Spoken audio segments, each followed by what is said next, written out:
by others that from now onwards, the court would not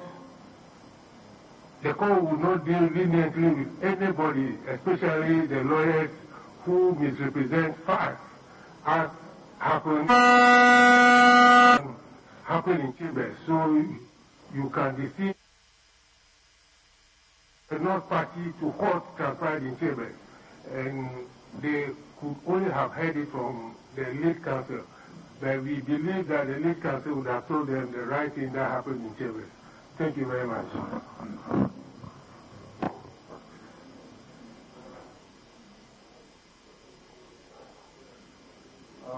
My Lord,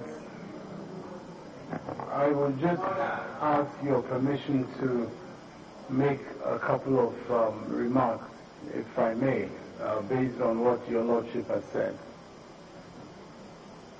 My Lord, I think that we are all concerned that there be accurate statements about what happens, not just in these proceedings, but just as a matter of our basic professional training, that there be accuracy in what we represent to the public about what we are doing in court. And we have also had a lot of concern about statements that are being made sometimes by counsel who are announced in court and who grossly misrepresent things that are said even in open court. And we believe that your Lordships should take a strong view, not only in respect of, matters that are in private, which really should not be aired in public at all in that sense, which I completely share, but I think where we have a situation in which matters in open court, they are televised, they are known, and yet you have lawyers who are misrepresenting them to the public. I think this is not something that, as a profession, should be countenanced. And I believe your Lordships are the guardians of the profession. And in that respect, I believe your statement should send a clear signal that that should not be entertained. We have even had statements being made attributing to your Lordships, it was said on TV that one of your Lordships at a certain time had pointed in a certain way, virtually prompting certain reactions and so on. Now, my Lord, I did not see that, even though I was there. And so I believe this is a very important statement, and I do appreciate your Lordship making it, and I think we should, as members of the profession, we should take it very seriously and address it. Thank you, Mr. Chikata. There's too much inaccurate reportage about proceedings in this case. I just read yesterday in one of the papers that the second amicus appearance was a 5-4 majority decision. And in any case, the amicus second appearance was an 11-member panel, so it couldn't have been 5-4 in any case. And it was a unanimous decision. I don't know how come that journalist got the 5-4 making 9-member panel form. But we are meant to live with all such reportage, and we need accurate reportage in this case. It's very, very important.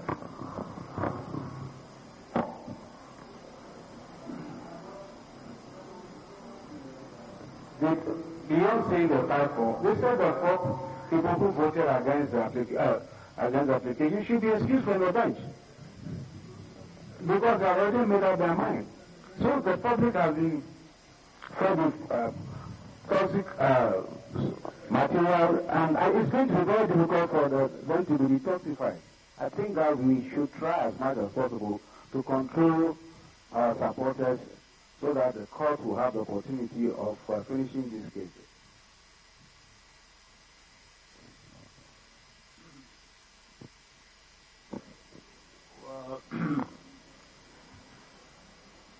Well, I want to round off this matter briefly by saying that the importance of the legal profession in any democratic dispensation is paramount and very central to the proper functioning and stability of any democratic system. And so we should keep it as sacrosanct as possible. To me, it's baffling that a lawyer or any member of a profession will feel more committed to any other organization or whatever, more than the profession which is the foundation of his life and upon which he has attained whatever limelight that has put him in reach with whatever other association he is, he finds himself with. So I think that the legal profession is very powerful, is very important, that's an important duty to play in the state. So let us always keep that duty above every other thing. Look at us here. The whole presidency is at stake. Depends on the profession, both the bench and the bar. All they also contested the clients of the bar, and they are waiting for the decision of your counterparts on that. So, I mean, the importance of the profession is so clear that I don't see why people would like to subject it to other constraints whatsoever. All right. Okay. With your permission, even though the second respondent was not mentioned, I would just like to go on record as being fully in agreement of the sentiments that have been expressed by your lordships. All right. Very well.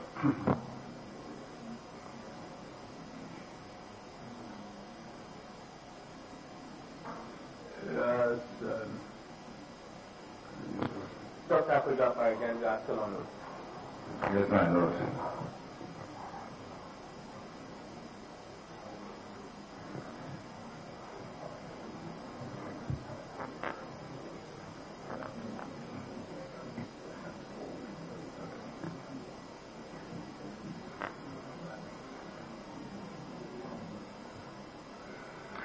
Dr. Farajan, have you been able to go through the list that was given to you? Yes, my lord, I have. You have it with you? Yes. I believe this is my lawyer.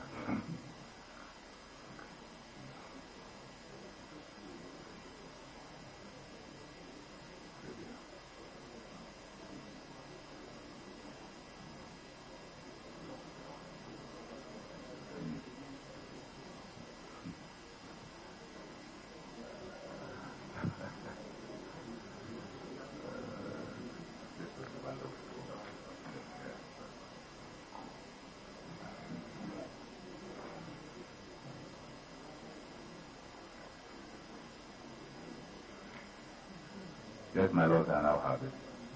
Now, Dr. Farajan, did you personally check this list? Yes, I have. So can you tell the court your findings after going through the list? My lord, I have two observations to make. The first two persons on the list, number one, number two, are not one and the same person. They are Abdullahi Enusa Jamil and Abdullahi Enusa Jamila. They are twins, male and female, the dependents of the staff of the Ghana mission in New York,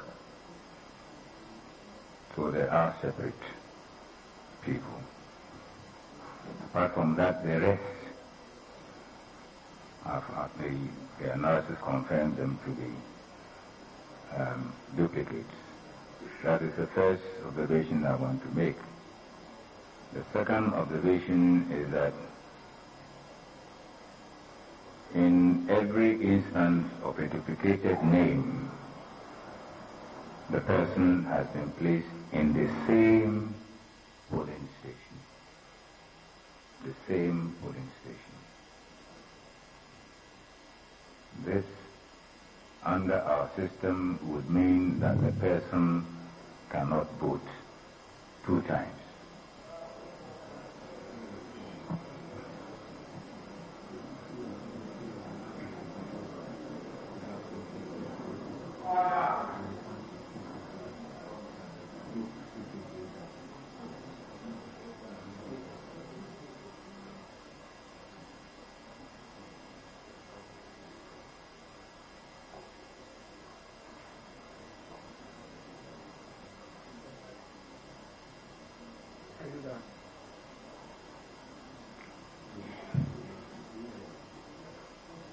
Dr. Farjan, are you done? Are you done with your observations? My Lord, I've made a few observations. Now, Dr. Farjan, these registrations are in the final register. Yes, they are. And if you look at the list that you have, these names are placed far apart in the register.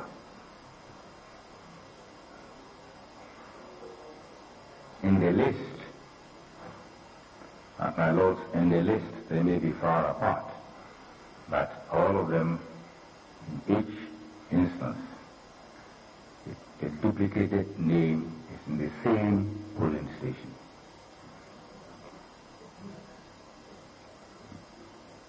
Now, the voter IDs are different.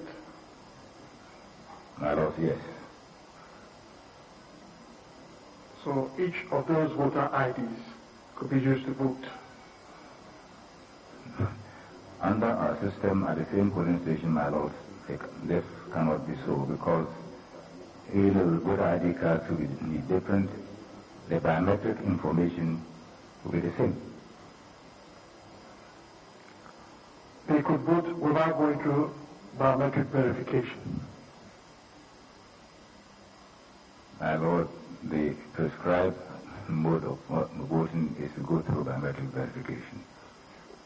Well, you give us an instance where a local chief can vote without verification. In the instance where any of these is known at the polling station, they can vote without verification. I talked about well-known persons whose identities will not be in doubt.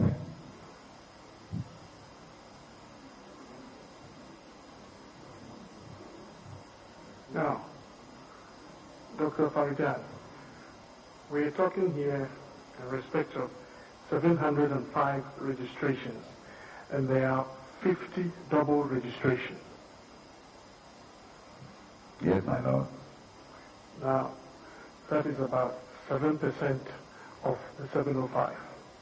You're correct. Now, who undertook this registration? Was it temporary workers of the EC or permanent workers of the EC? It was a team made up of officials of the EC. Temporary or permanent? Permanent. Permanent workers. They went abroad to register Ghanaians. They registered 705 and managed to have 50 double registrations.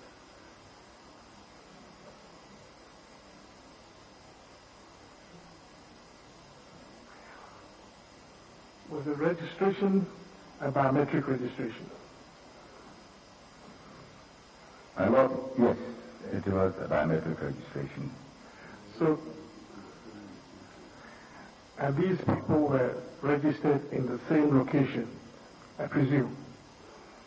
No, the foreign registrations took place in 28 locations. Now, these double registrations obviously took place in the same location. If it's Dubai, yes. At different locations, but in each instance, it was at the same location. And a biometric registration at the same location resulted in double registration. My Lord, yes, if I may explain. Because during the main registration, we experienced thousands... Doctor, can you please answer the question that you explained? Yes, I said yes, but if I may explain. Very well.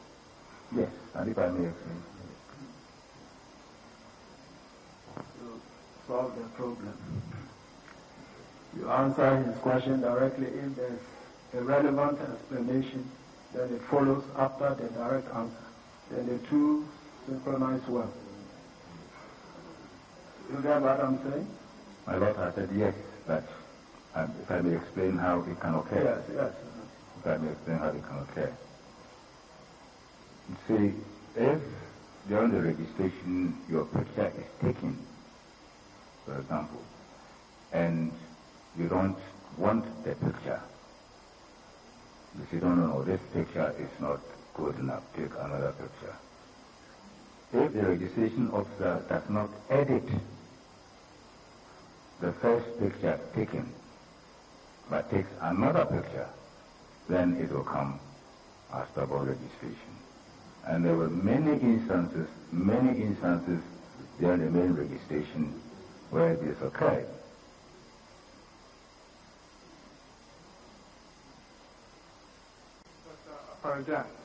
If we had to go by the explanation you've just given, it means the National Register is in fact bloated by 50%.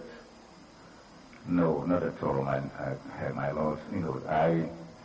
Again, if I may explain.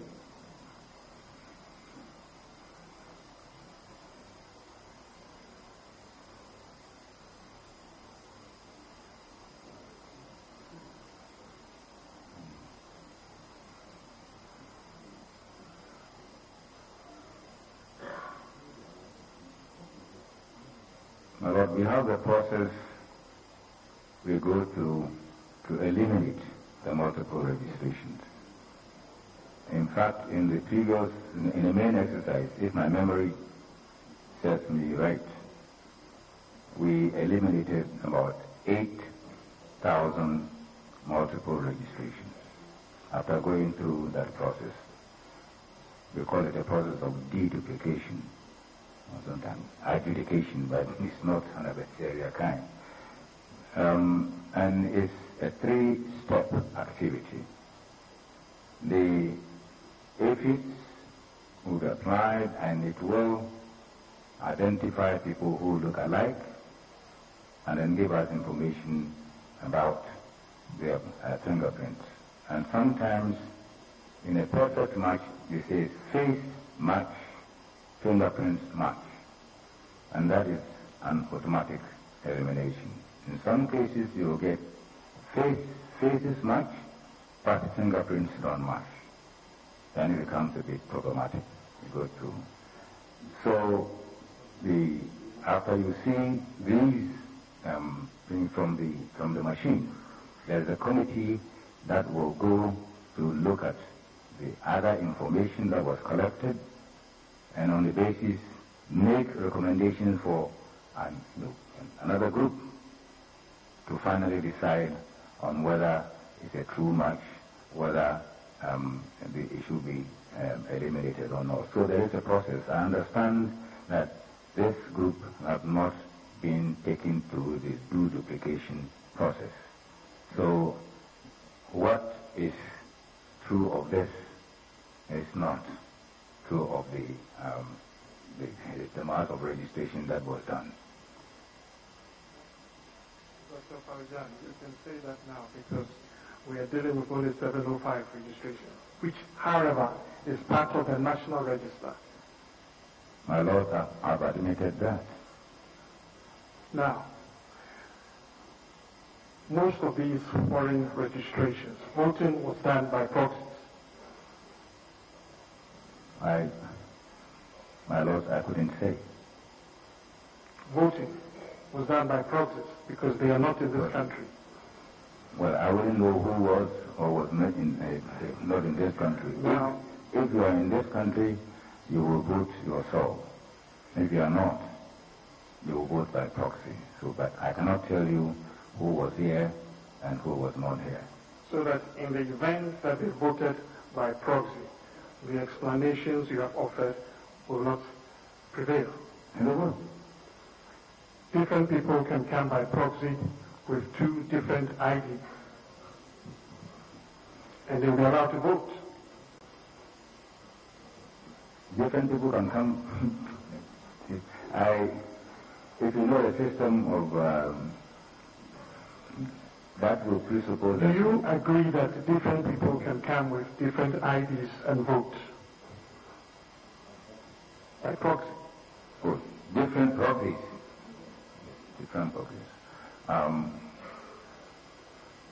Possible if the pictures occur 2 times.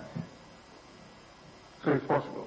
If the pictures occur 2 times, my Lord, possible. Yes. Now, I do not know if you took notice, but the voter ID numbers have been clearly computer generated. It follows a certain pattern. Well, it follows a pattern, but I don't know the pattern. Well, I'll tell you the pattern. You either add or subtract 100 from the middle 3 digits. So if you look through, you see the differences. In the middle 3 digits, you either add 100 or subtract 100. And then you subtract 2 from the last 2 digits. And that gives you the difference. My Lord, I'm not privy to that.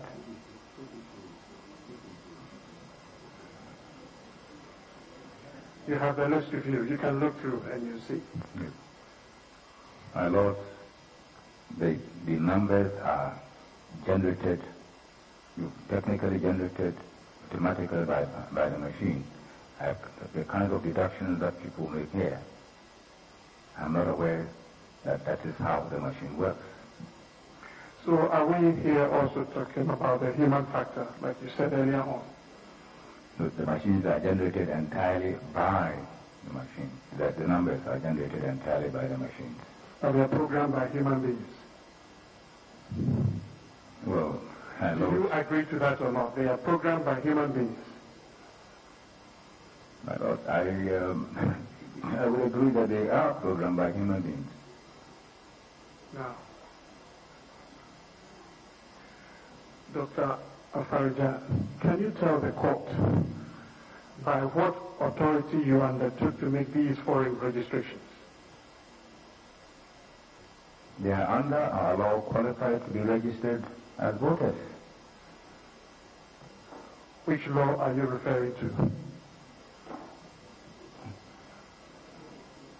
Lord, this is a question of law. I don't know whether it's correct for the questions to be asked.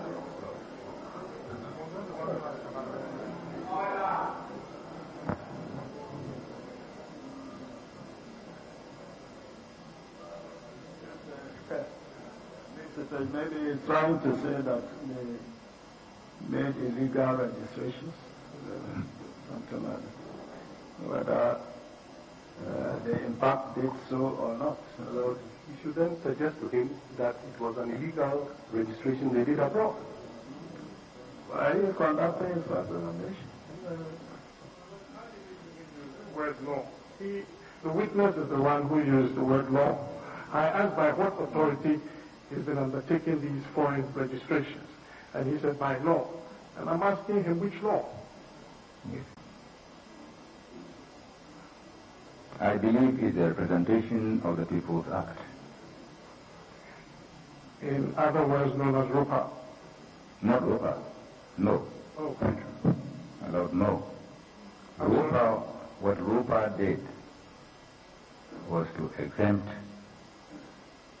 persons resident abroad from the residency requirement for registration. And RUPA did not repeal the aspect of the law that allowed Ghanaians who fall into this category to be registered as voters. So which law are you referring to precisely? I have said I believe the Representation of the People's Act.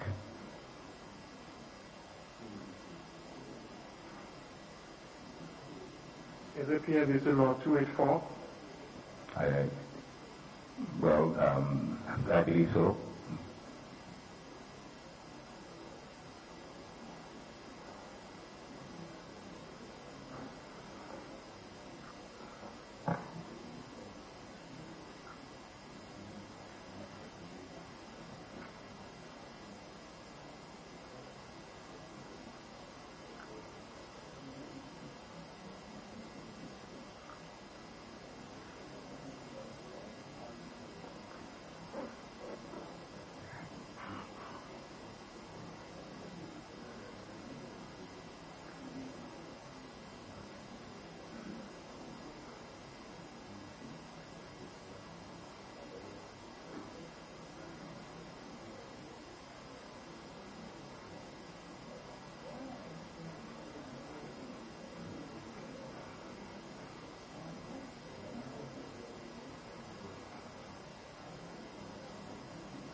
Now, Dr. Farijan, what do you have in your hand?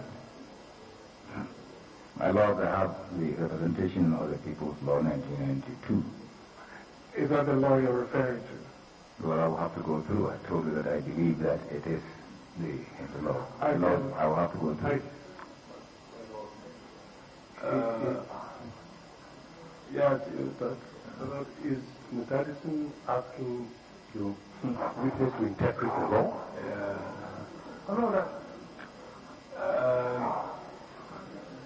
Well, Counsel, I think you have entered into a purely legal arena with a witness. He has shown you that this is, if you feel it's wrong, you address that to the court and we decide later. I think a provision. Whatever ruling he gives on this. No, he's not giving a ruling. He's just reading it. He's just reading it. I think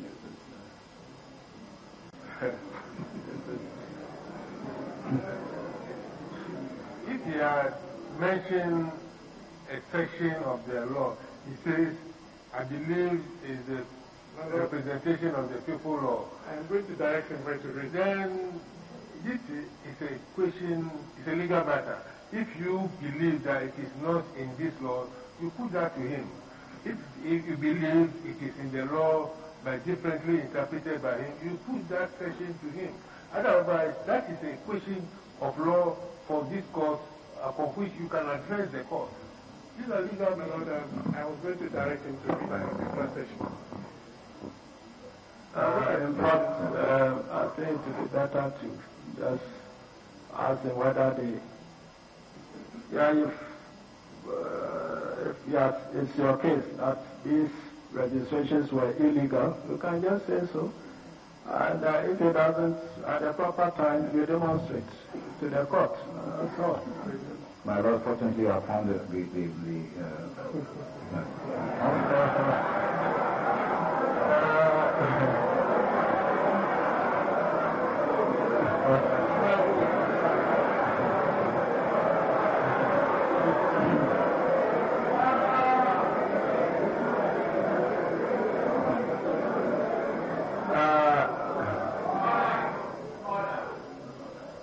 Yes, yes. I was going to say that this is a matter of law, and we have named our points, my lord.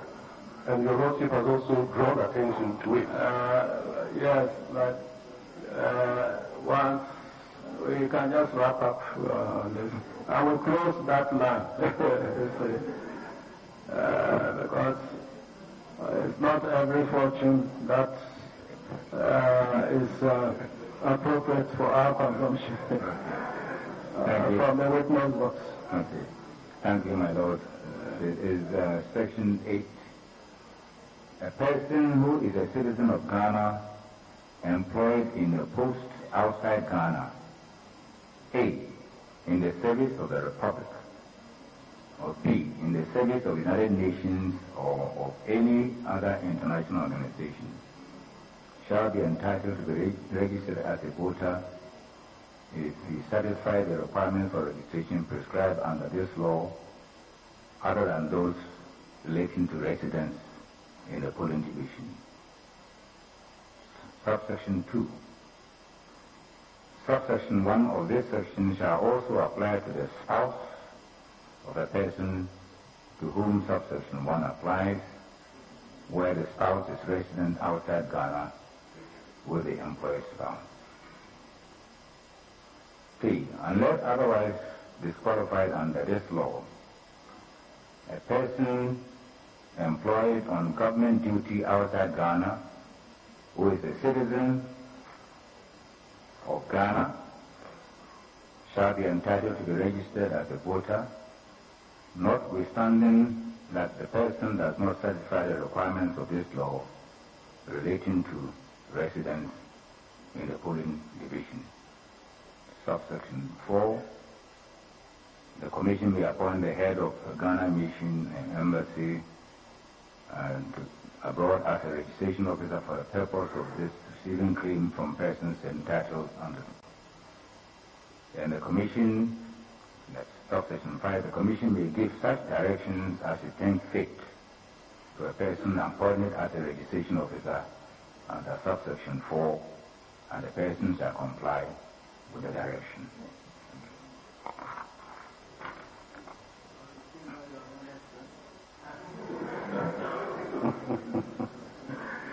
Yes.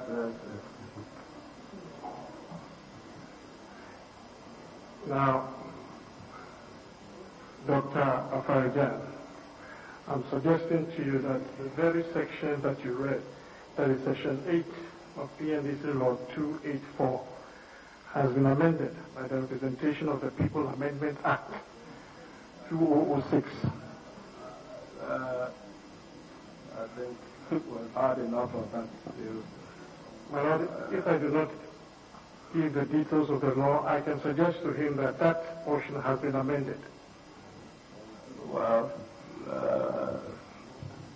okay, briefly, but it's in the same vein anyway. All legal matter. Formal objection to the In fact, yes, formal objection to the matter. as far as I think it's better close, not. Yes. When you come to address this, the party's legal representatives will take that up with you. Not the witness is not here. Questions of I'm suggesting to you that you did not have any authority to select the particular class of people you selected to register. I do not accept that. Your registration was discriminatory against certain class of Ghanaians.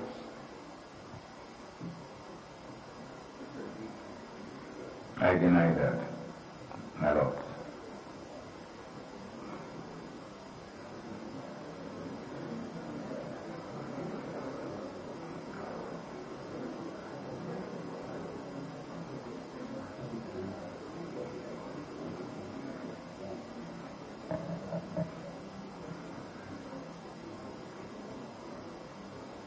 And because it was discriminatory,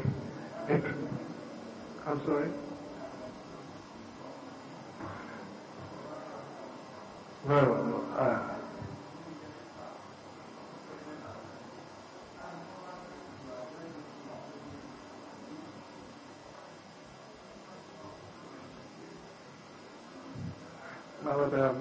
will move. I will not.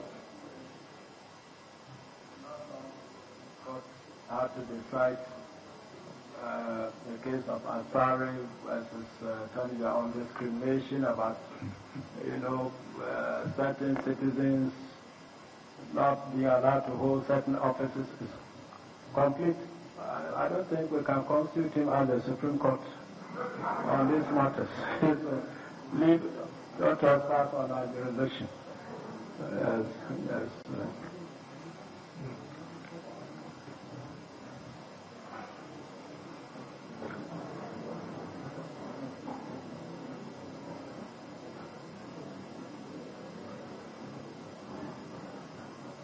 Now, Dr. Farijan, let us look at the biometric verification device.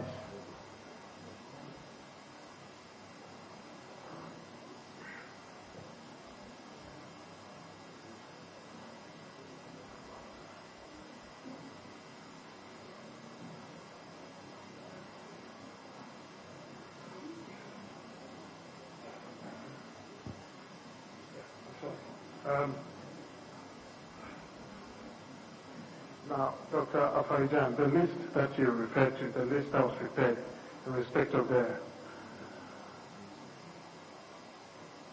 double registration, would like to tender it to you.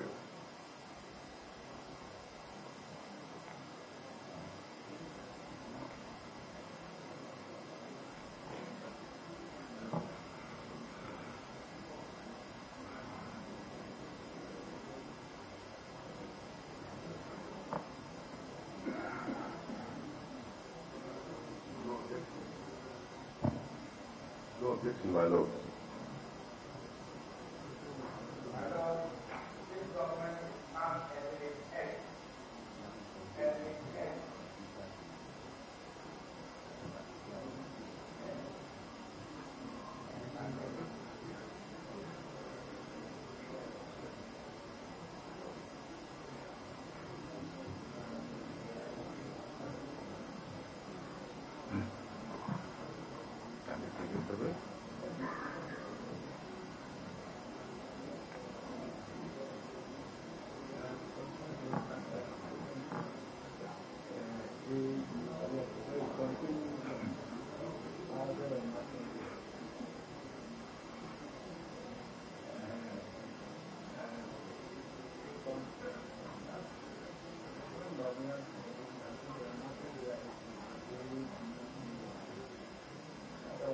Now, Dr. Afarijan,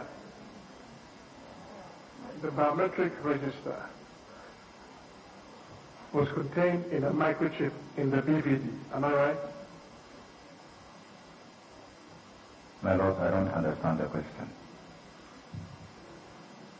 Now, does the BVD have a list of registered voters? It is taken, yes, the list of registered voters is taken from the database into the BVD. So it has that list? Yes. My lord. And I'm saying that it is stored on a microchip in the BVD. My lord, I don't know the technicalities. It's stored on something before it's put in that machine.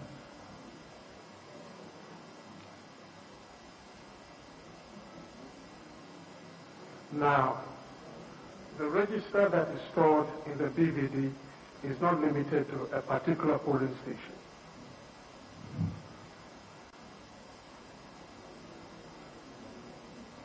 It is, well,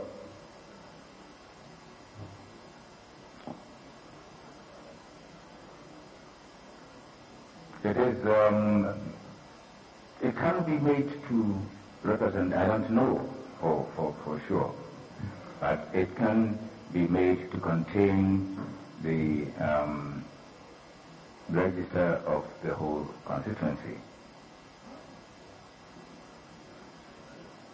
Now, I am suggesting to you that the registers in the BBD covers the whole constituency.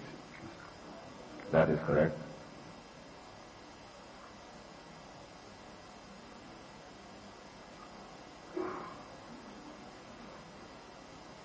Furthermore, that the BBDs in a particular constituency are not networked. They are not connected to themselves. They are not.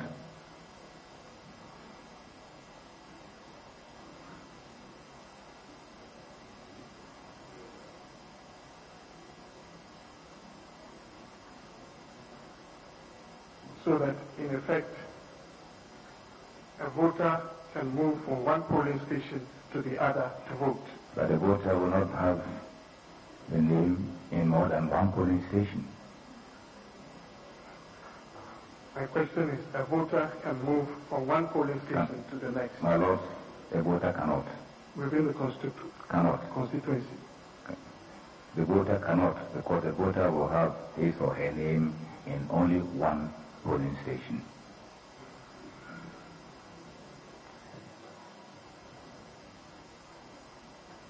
The BVD has the names of everybody in the constituency. My lord, it has. And so why can he not vote there? Because when you go to the polling station, my lord, your name will have to be checked on a particular register. And the register is particular to a polling station. The registers you're saying are restricted to the polling station? Yes, my lord.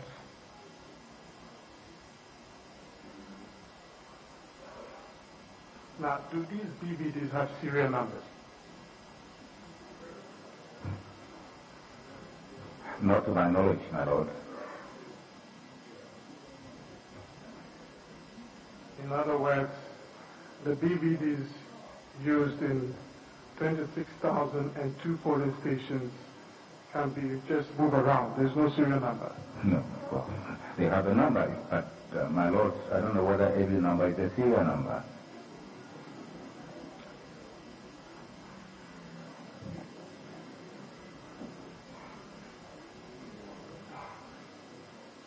Dr. Afarijan, we need to be clear on this. It's important. Do they have serial numbers or not? They have numbers, we don't call them serial numbers.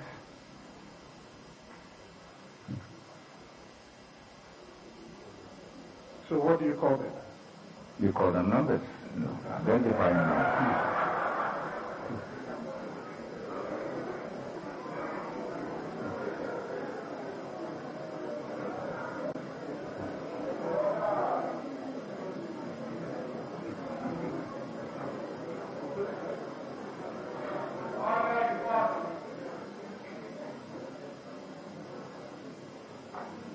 Are these numbers unique to every particular BVD? No two BVDs have the same number. You are right, they're unique. They're unique. Sure.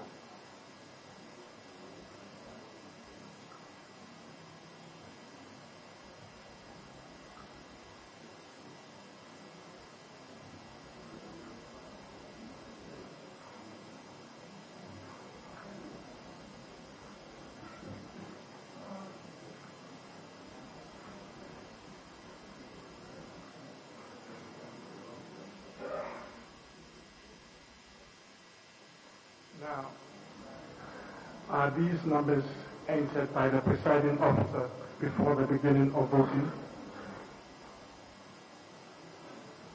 No, I know. No. No. So that, in effect, no record at all is kept of the BVD at the polling station? My lord, it doesn't mean that. They will be tracked by a higher officer who will indicate which BVD is going to which station. By what means is that done? By attaching the number, the unique number on the to a specific polling station. That's what we mean by tracking, my lords. No. Please come again. I asked you whether these numbers are entered by the presiding officer in his record, and you said no. My lord, I said no. So which other records are kept by the EC in respect of these BVDs? Before the BVD is sent to a polling station, the district officer would have indicated, will have a record of which BVD machine is going to which polling station. So the EC has a record of which BVD is going to which polling station? We do, my lord. Now, when these BVDs broke down and they had to be replaced, were records also taken of these BVDs? My lords, they were supposed to do that. Were records also taken of these BVDs? Yes, my lords. So you have a record of these BVDs? We will have a record of those DVDs. Do you have a rough idea of how many there are? Of the DVDs? Yes. Well, we purchased altogether about, I think, around 33,500. What I'm asking about is how many were used for the broken down ones? How many were replaced? I wouldn't know because they were, and this was an ongoing activity. As and when a machine broke down, it was immediately substituted for or repaired. Now, on election day, did you hear any complaint about these BVDs? Yes, my lords. Yes, there were complaints about the way they were functioning in the field. Yes. What were some of the reports you received? Well, sometimes the machines freeze. Were you told that these machines could freeze?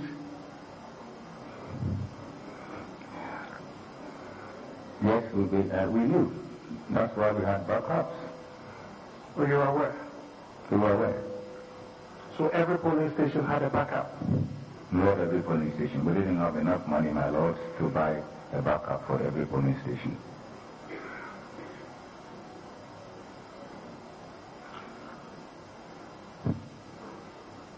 The BVDs were also susceptible to high temperatures, am I right? Yes, they were. If the temperature was too high, it could lead to a freeze of the machine. So what contingency plans did you put in place?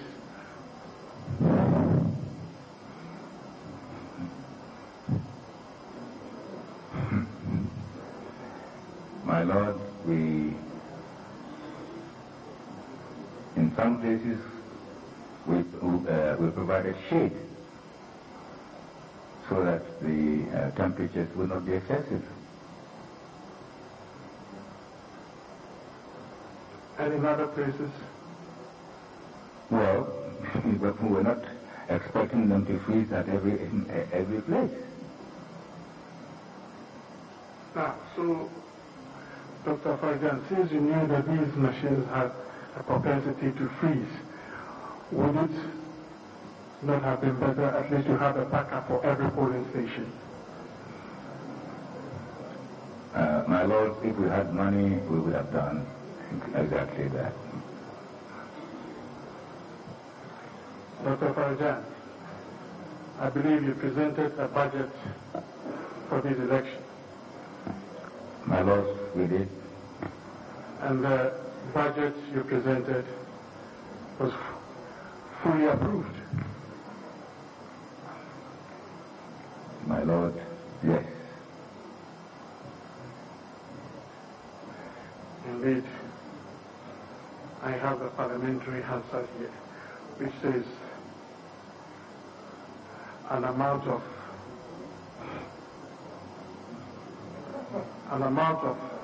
236,057,817 Ghana cedis were provided to you.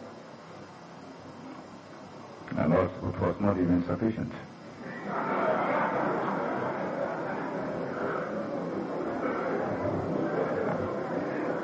Dr. Afarijan, you presented the budget and you were given the money. So it does not lie in your mouth to say there is no money. You presented the budget. My Lord, yes, we did. We received that money, and then that is the reason why I know that it was not sufficient.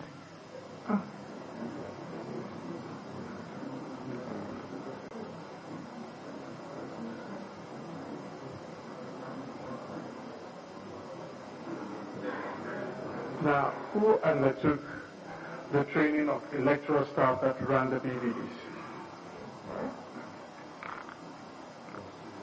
Well, it was part of the contract with the company that won the bid to supply the BVDs. Which company was that? STL. So STL trained the electoral officers? And it was a consortium of three, STL, Genke, and one other company, yes. STL being the local representative of the company. So the technical officers to the BVD were STL? No. Who were they? We appointed them and they were trained. You appointed who? We appointed the technical people and they received training by the people who had supplied the machines. So the technical people are permanent officers of the EC? No.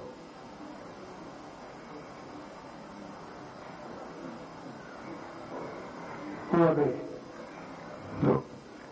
Since there was, my Lord, they were temporary workers.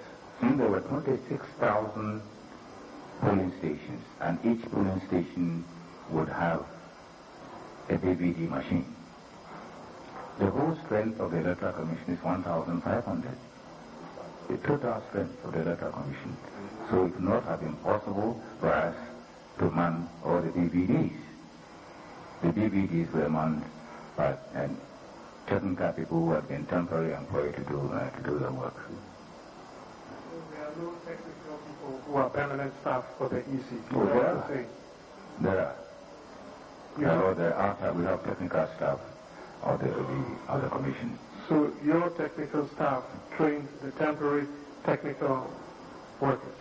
But it's a job so huge that it could not, my lords, could not be done by our technical staff alone.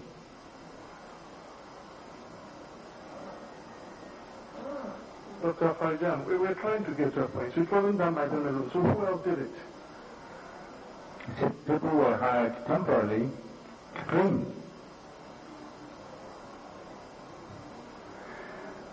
These people who were hired were temporary workers of the EC? My Lord, yes, they were temporary workers of the EC. Now, what role did they play during the election? Well, if they were not manning the BVD machines at the polling station, they would play no role.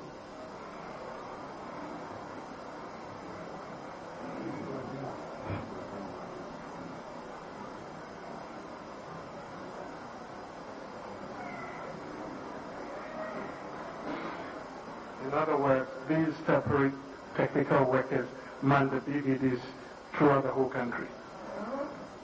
Yes, my Lord.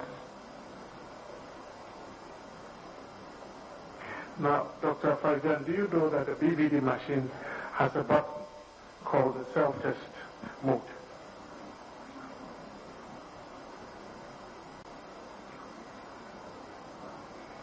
That it has a button, my Lord, has a button called what? Self-test mode. Well, Either you know or you don't. well, I know there's a button on the machine.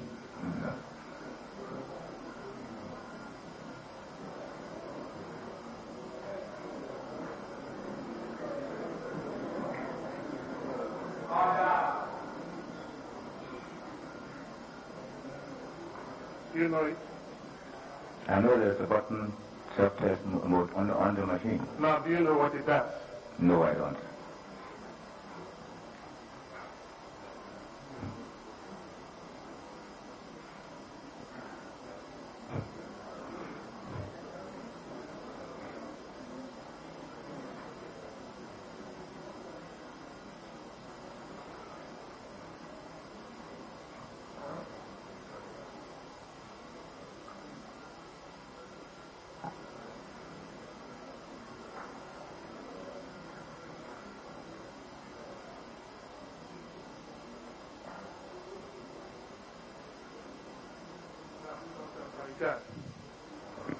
Once the DVD is put on the self-test mode, it can scan any barcode.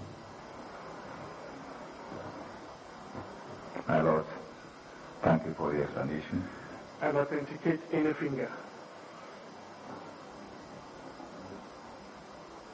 Once it is on the self-test mode, it can scan any barcode and authenticate any figure. My lord, you're giving me information.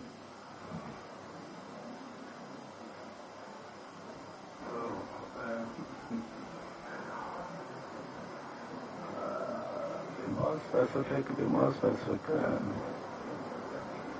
And the machines record this demonstration was not done.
For example, last year, when the machines were brought, no demonstration was done for you. Oh, demonstration was done, my lord. Demonstration was done. So you saw how the self-test mode operates. Well, I would not, my lord, be conversant with all the technical aspects of the DVD. I only know how it works in general. Now, are you also aware that when the SD card on the DVD is placed in a computer, an IT administrator can add or delete verified names on the list? My lord, I'm not aware of that.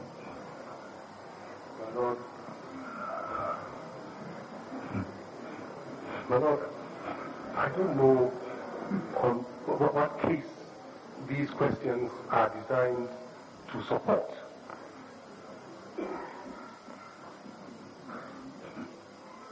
Well, it's trying to. They have not accused us of any wrongful act in their pleadings regarding the DVD, my lord. Okay. Well, let's hear his answer. But,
Can you tell the court what you have in your hand? I have a number of registers being final voters register 2012. Can you give the exhibit numbers for these? As EC9, EC10, EC8, EC6,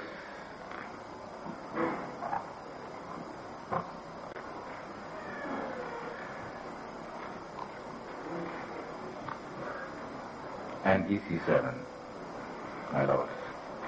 Wow.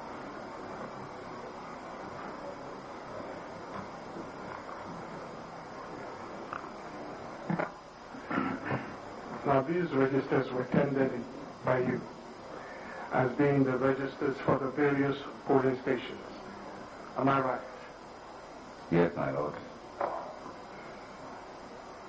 Do they have any ticks in them?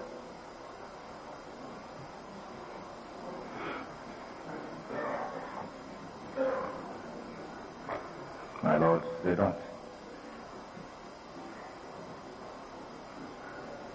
Were they in fact the registers used at the polling station?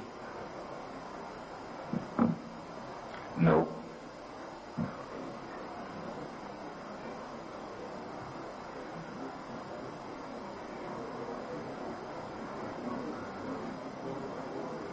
Order.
Do you have a pink sheet?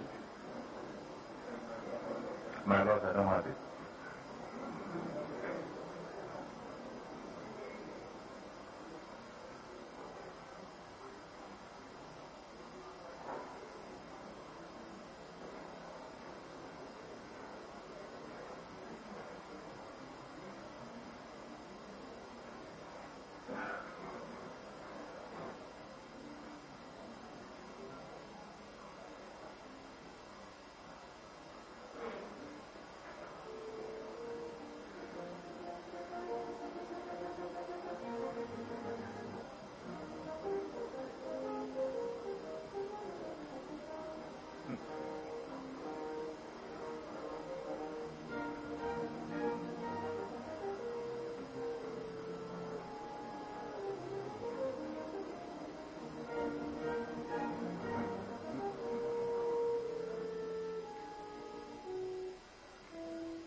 Just before the break, they gave us this pile. And my Lord, we are checking them against the exhibits that were served on us. But so far, in five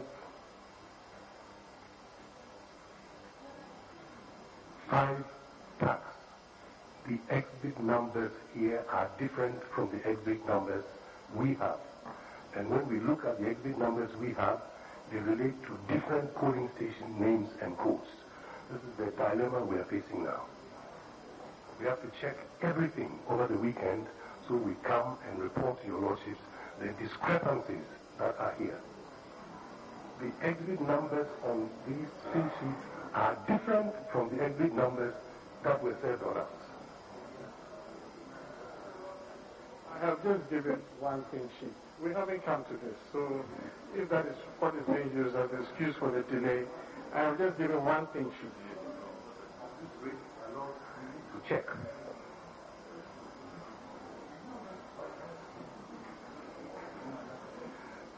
The pink sheet I've given is a very pink sheet that was confronted the witness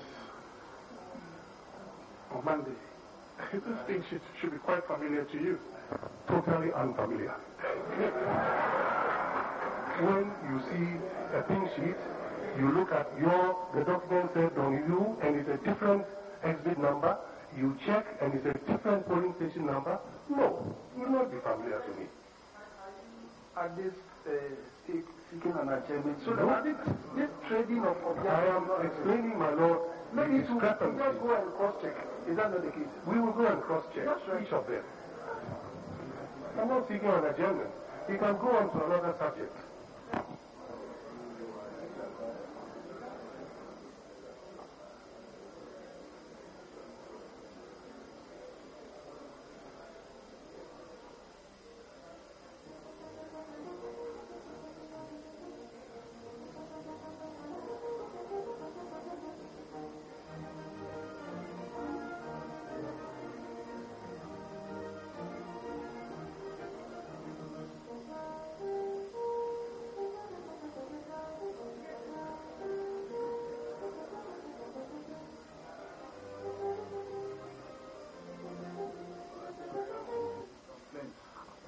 I'm sorry, my Lord. What's your reaction to his complaint? Well, my Lord, my reaction is that we have given one pink sheet, which is a pink sheet that was used in evidence in chief, and we are seeking to confront the witness with it. I'm surprised he says he's unfamiliar with that pink sheet. I mean, it's completely different from the pile that he showed to the court. It is the polling station in respect of which they tendered the registers.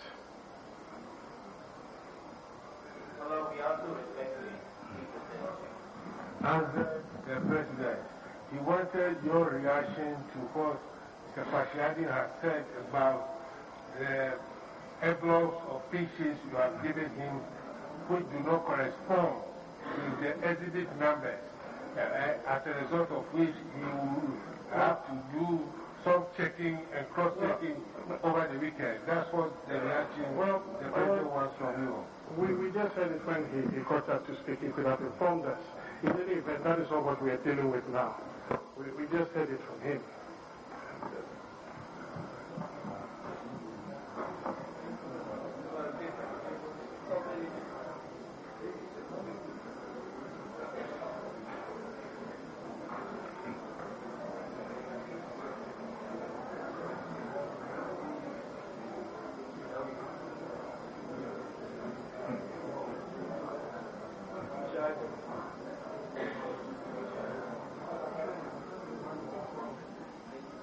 No, you heard what he said. He said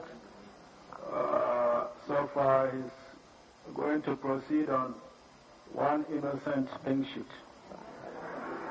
And I respect your earlier ruling, but I would like just to point out, because we have seen the pink sheet as well. And our records show that the same pink sheet has been labeled MBD 100 and MBE 128 from our stock. This pink sheet.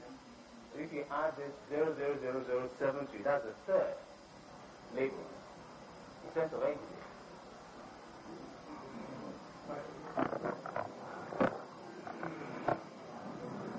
My Lord, we do not raise these issues lightly. We do not raise these issues lightly, I repeat. And my Lord, we have had cause to bring to the attention of this court the compromising of certain exhibits in the custody of the registry of this court. And my Lord, if I may finish, because this is really quite important from our point of view. Your Lordships have ordered a count, and that count is indeed going to disclose certain things. That count is going to have a significance in respect of even this issue of how suddenly certain exhibit numbers are surfacing which are not known to what we have received, the lot that we have received. That is a matter that will certainly emerge from the process that is going on in respect of the KPMG, the referee's report. We do not necessarily want to, at this stage, comment on that, though we are confident that our position is going to be vindicated. But my Lord, when we see a sheet like this, we are put on notice as soon as we recognize that suddenly an exhibit number is on this sheet that we do not have. And if that sheet somehow gets into evidence, as it were, through this process of cross-examination, then, my lords, that process itself is going to be tainted by a wrong exhibit being put to the witness. And that should not be allowed to happen. So this process of checking is important. And, my lord, this process of checking is also helpful to your lordships because we believe that the exhibits that we were served are also consistent with the exhibits that are in the possession of each of your lordships, and that will also be established through the control mechanism.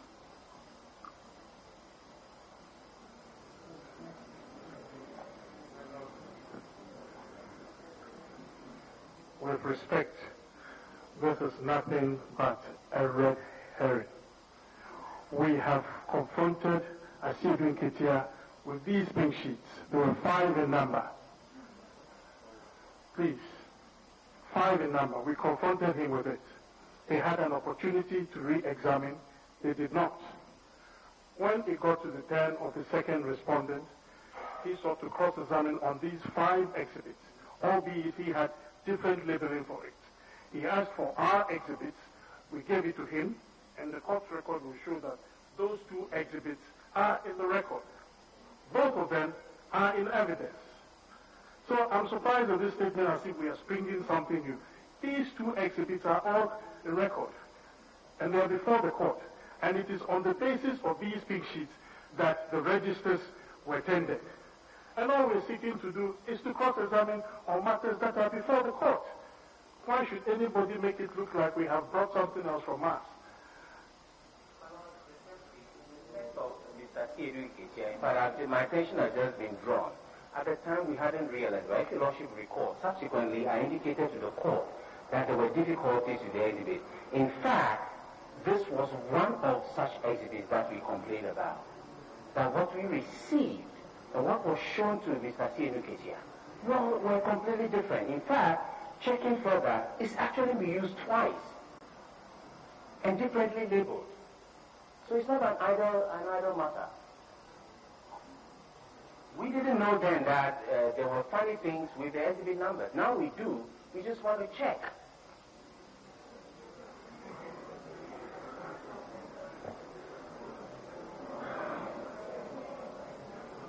When you use such words as funny things, when it comes to attend, I hope you understand when we use such words. Oh, my Lord.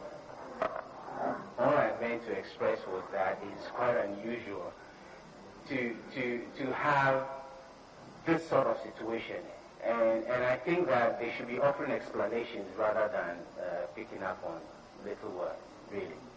I mean, it is, we don't want to use stronger words. We don't want to use stronger words because this is not usual. It's not usual. And if I say funny, I'm honestly being very, very polite about the sort of things that we have seen. And the sort of things we have seen is the current ones that are being sought to be sent and given to our learned colleagues of the EC. Well, I suppose the expression funny things in relation to proper expression is colloquial. It's colloquial language. So let's use the language of the bar, the language of the profession. Maybe that's a surprising something, but not funny, weird. Respectfully, very respectfully, I think maybe I should use the word unethical, because that's really what I feel, and that is the correct legal language. Maybe I should use unethical, because we are being given exhibits that we are supposed to have been served, that have been used 3 times, differently labeled, and being pushed with one sort of label. And we've raised issues about this issue already. And when I say funny, I really am being polite. I meant unethical. That is a proper legal language. Very respectfully, my Lord.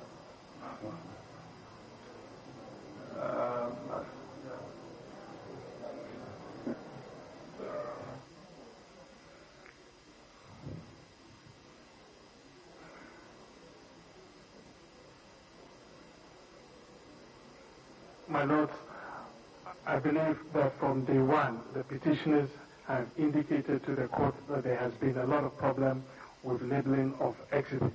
Indeed, the second petitioner said so. He said we started with man-made labeling and it was changed to electronic labeling. So all these things are in the record of the court. Nobody is manufacturing anything. And as I said earlier on, these pink sheets are in the record of the court.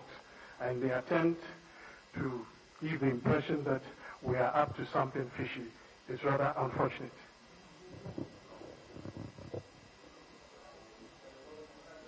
Correction.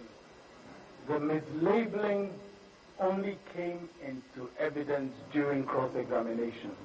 And the cross-examination is when the second petitioner alleged, after a number of exhibits had been put to him and duplications and so on emerged, it was only at that point that he used the expression mislabeling. So it is not truthful to say that mislabeling was something that from day one had been stated in this court. That is not truthful.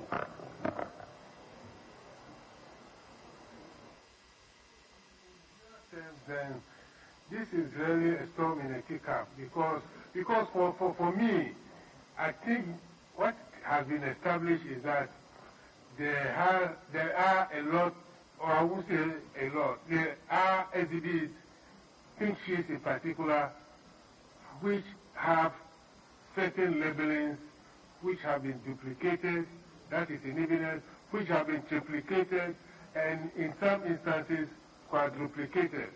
This came about during your cross-examination of second petitioner, and some also came about during your cross-examination that they have different exhibit numbers.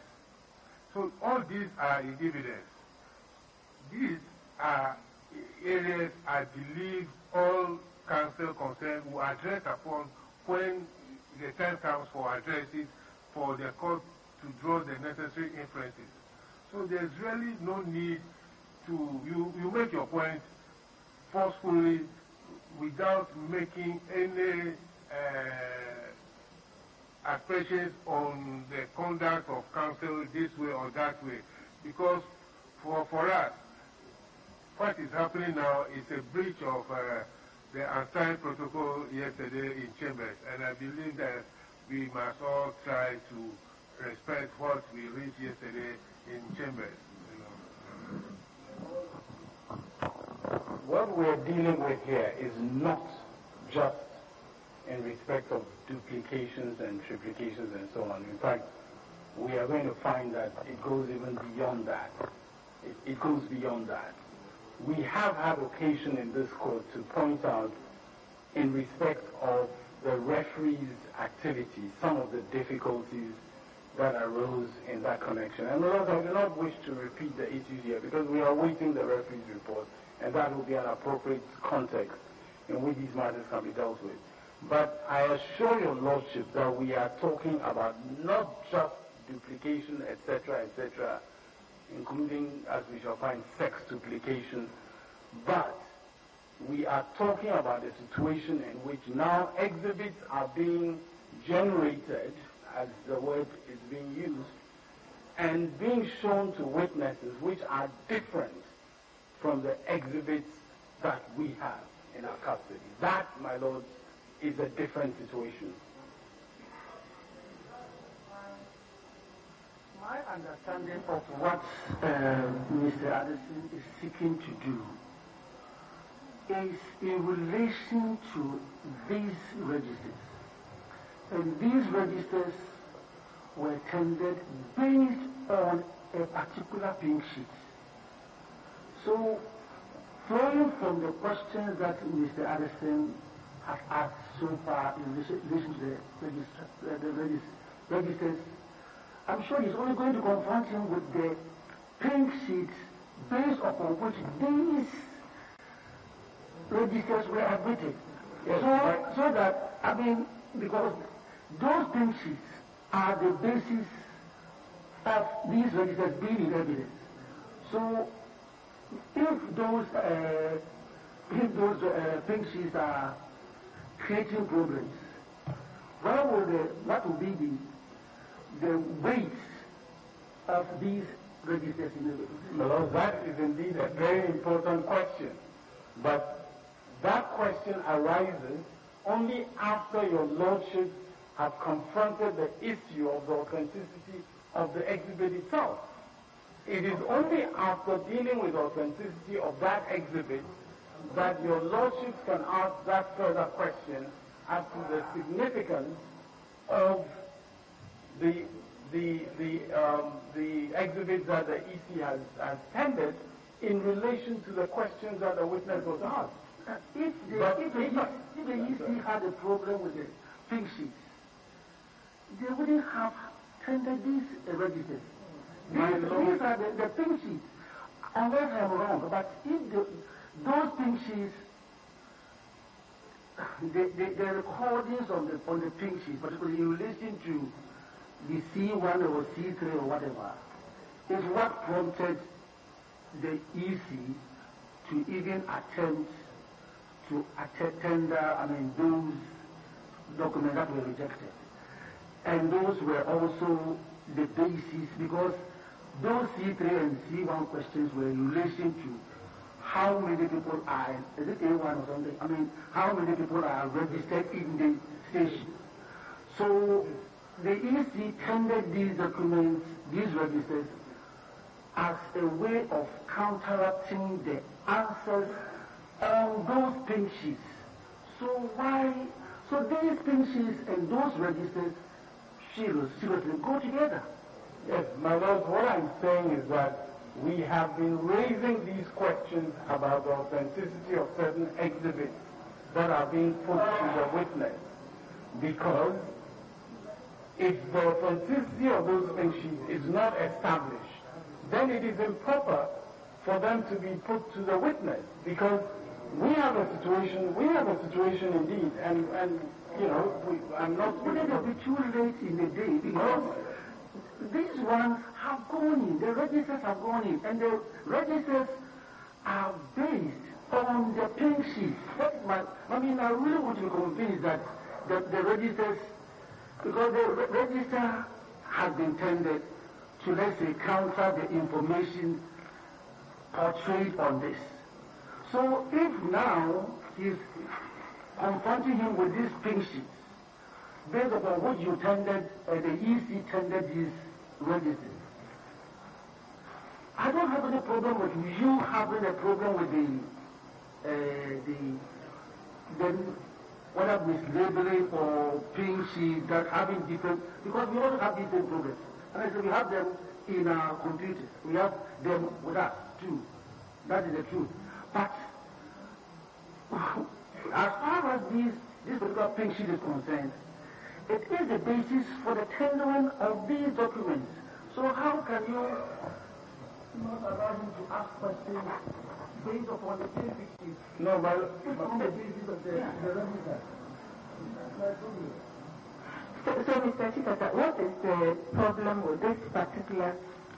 The problem, as my learned friend for the first counsel for the first respondent has indicated, is that the exhibits that we have in respect of that polling station is a different exhibit.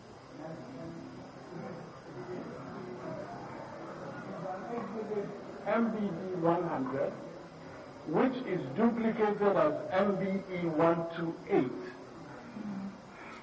If those are the exhibits in question, we would have no problem with it being shown.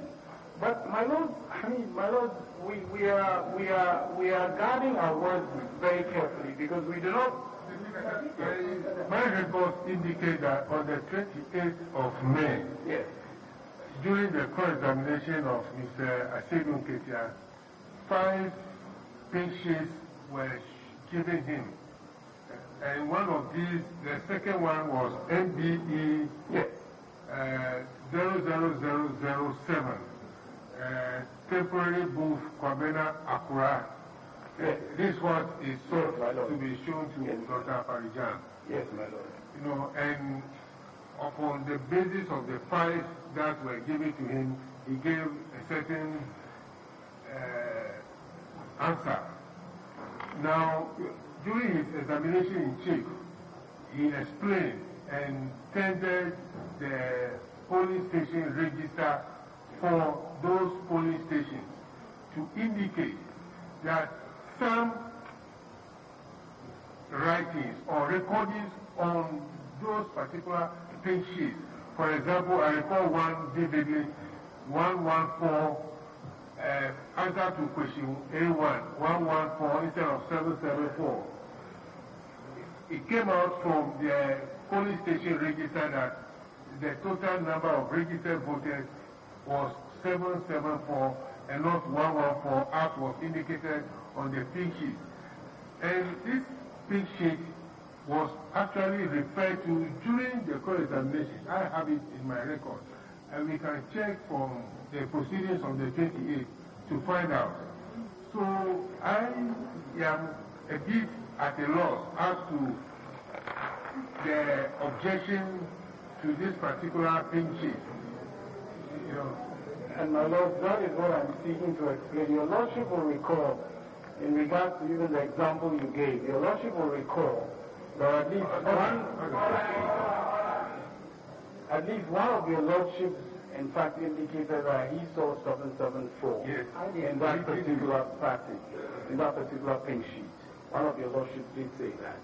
And the point we're making is that we were put on notice during that cross-examination about these discrepancies in the pink sheet. And as a result of being put on notice, we went to check in respect of what we have received. We did not prevent the proceedings from going on at that stage because, frankly, we assumed that they would be authentic. We assumed that at that stage. We have subsequently checked, and lower counsel for the first respondent already, in fact, raised that issue. I don't remember the date of the sitting, but that issue was raised, and as a result of the additional thing sheets that we have received in the process of this cross-examination, we have now verified the scale of the problem. Because now we are talking not only about those five, we are talking about a significant number of pin sheets where these discrepancies arise. So the issue of the authenticity of whatever is being shown to the witness becomes a very live and important issue. And with respect, your lordship should also be very concerned about that, because if, for instance, it emerges from the KPMG process that no exhibit with this number is actually what was served on any of your lordships, or what was served in respect of the control that is used, then that thing sheet would have been brought in, frankly, under a false pretext. And that is the point that seems to be arising. We are not dealing with just 1, 2, 3, 4, 5, but we now have a very, very significant number that was provided during, I think, the break, to be reviewed prior to the consideration of the cross-examination. And those have made the issue actually more worrying to us. We do not raise this lightly, and that is why I would like respectfully for your lordships to, take note of the concern that we're raising.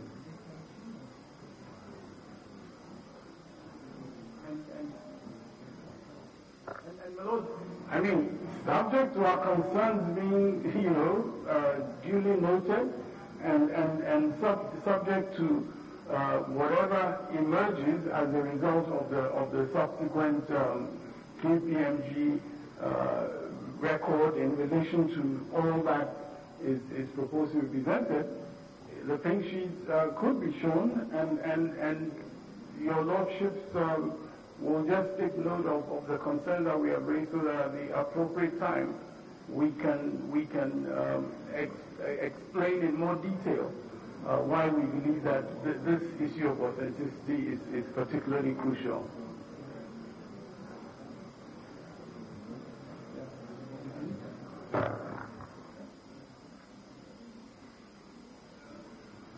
Your Lordship will recall that prior to the cross-examination, I mentioned that I had a problem with the exit numbers, and that I requested Mr. Akoto Ampao to give me those that he had used to suggest to Mr. Siedu Nketia.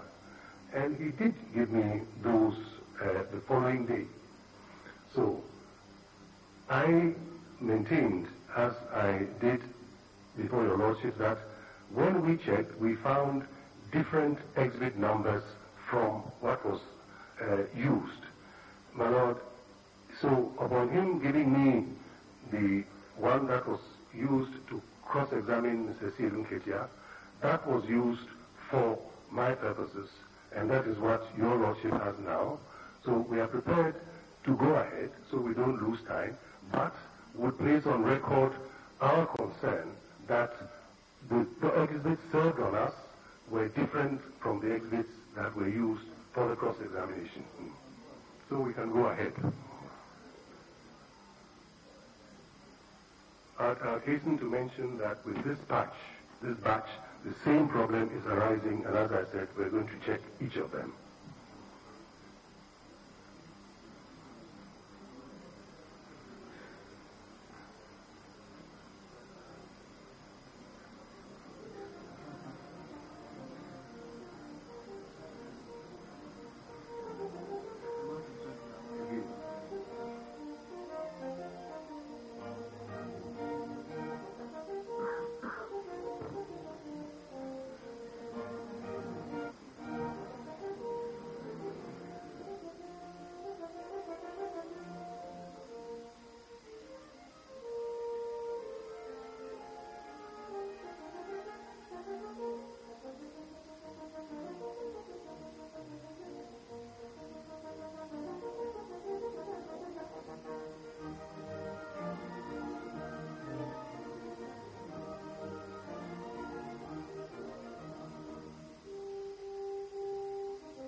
Dr. Afarijan, you have in your hands a pink sheet. Can you tell us in respect of which polling station that is?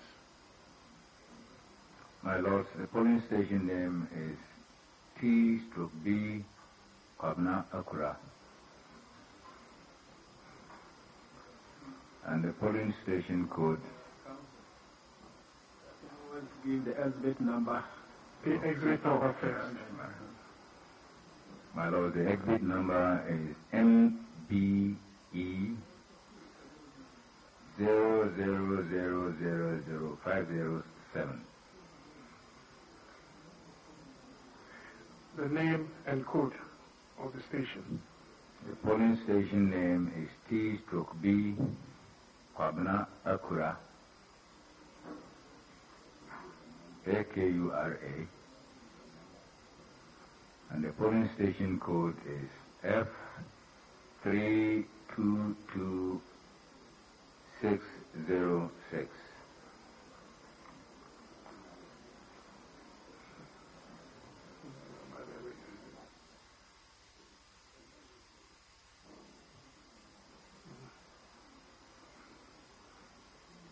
Now,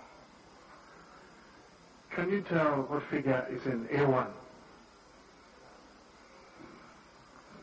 A1, 250.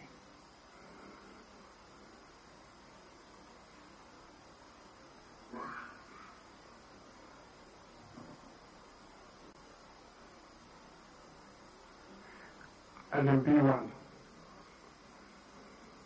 B1 is 12. What is B1? B1 is what is the number of voters on the polling station register.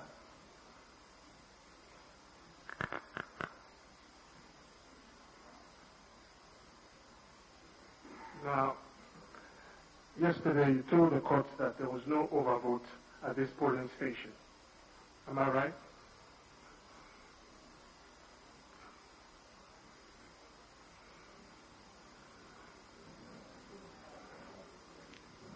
Do you recall you told the court there was no overvote?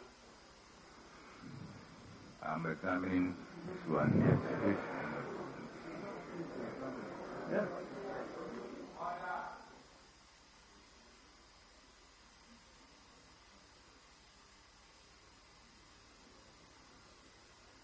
I do not believe that I was asked whether there was voting on this. I wasn't. So what are you saying now? My lords, about what? Is there an overvote?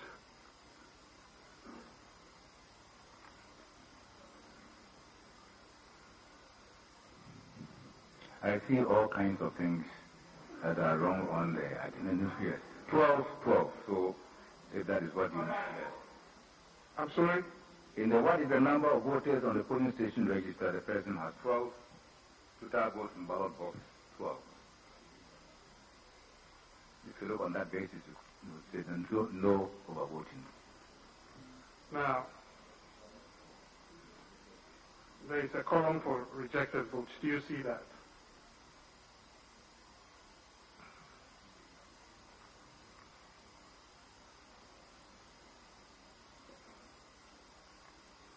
Yes, my lord, I see that.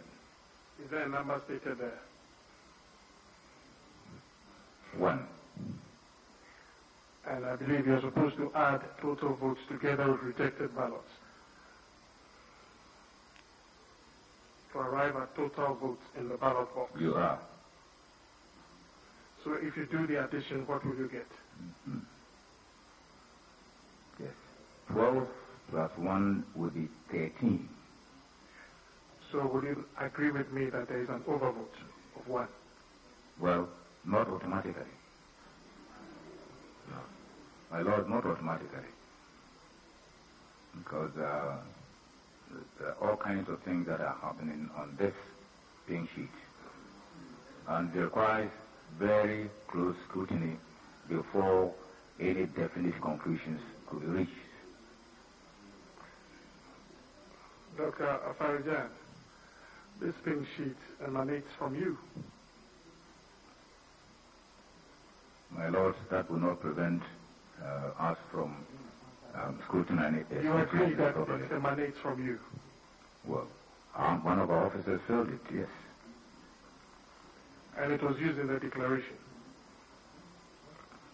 I would suppose so.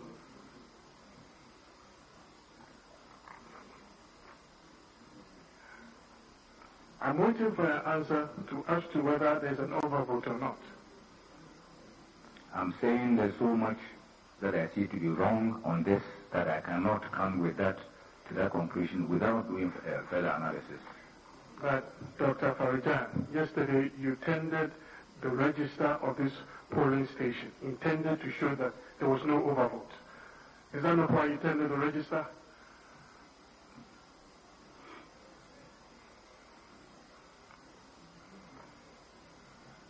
You see, my Lord. Can you answer the question? Why did you tender the register? I was asked to look in the register and tell what the number is that should have gone into A1. What was the purpose for that? Well, if A1 is higher, then the figure down there would not be constitute overvote. So the purpose for tendering the register was to show that there was no overvote. Am I right?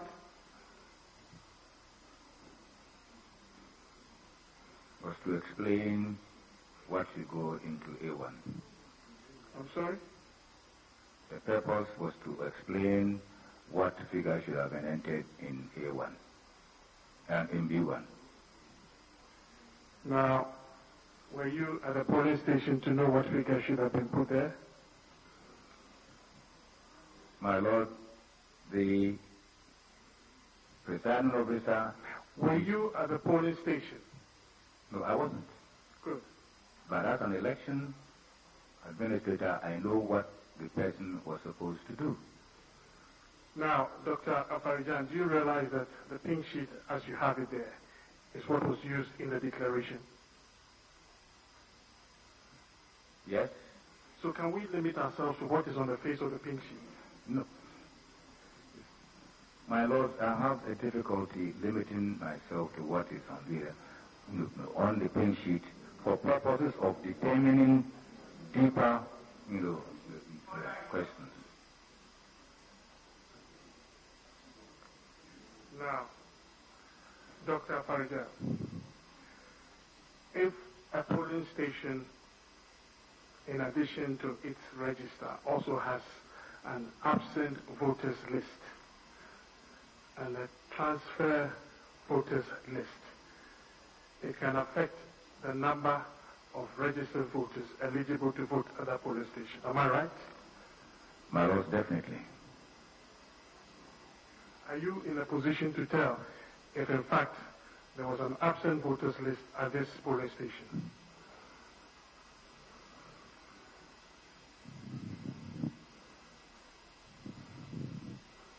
From the list, I can't tell.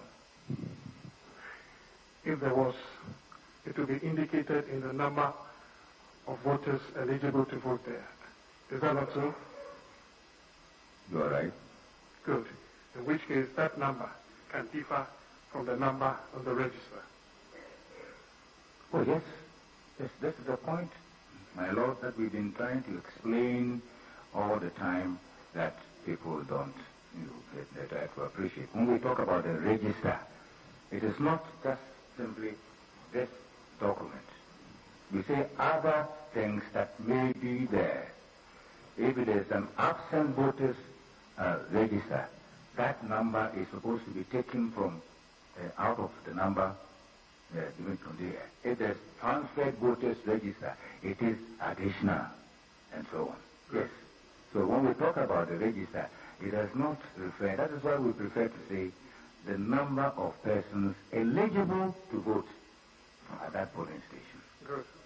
So that in this instance, we always have to go with what is on the pink sheet, because the register by itself will not tell us. No. No, we don't always have to go by, I disagree, my Lord. Now, do you know that the number of persons on the register, as indicated on the pink sheets, far exceeds the number on the register as given to the parties? My lord, I didn't get the question properly.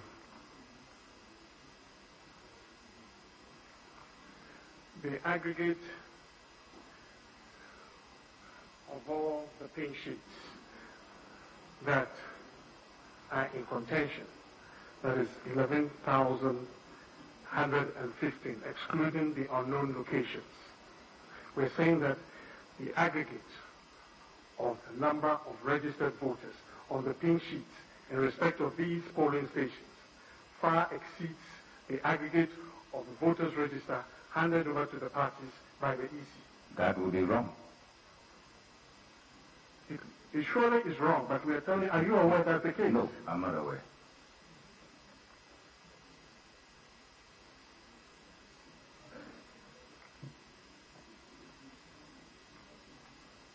Now, I'm suggesting to you that the total number of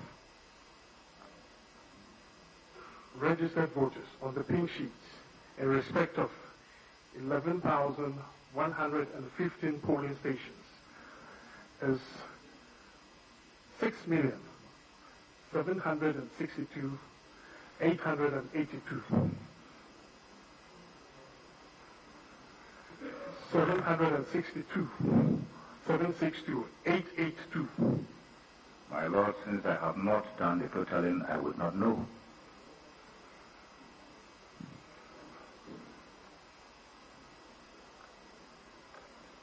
And the total of registered voters on the register given to the New Patriotic Party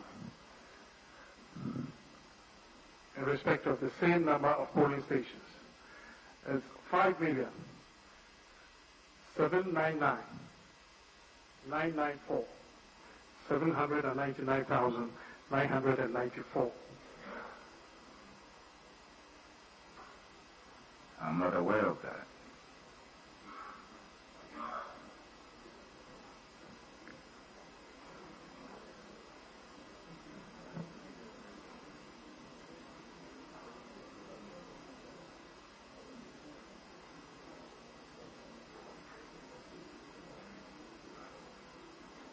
Now,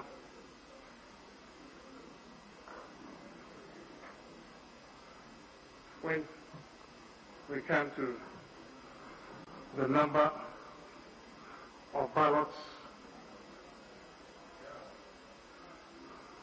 that were issued,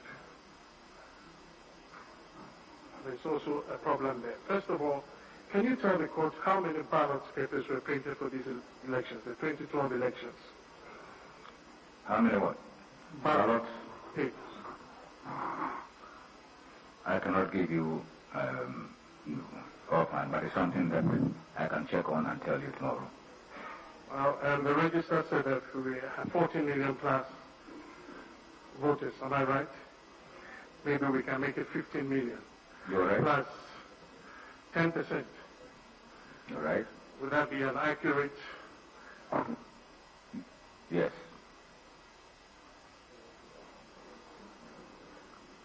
Were these ballots printed by the same printing company?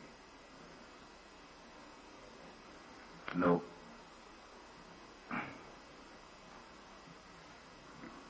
How many printing companies handled it? Yeah, once again, I cannot be more specific. At least, there'll be about two printing houses. I'm sorry? I said I cannot be specific until I check to see how many printing houses were engaged in this activity. But the parties were represented at all these places. They were.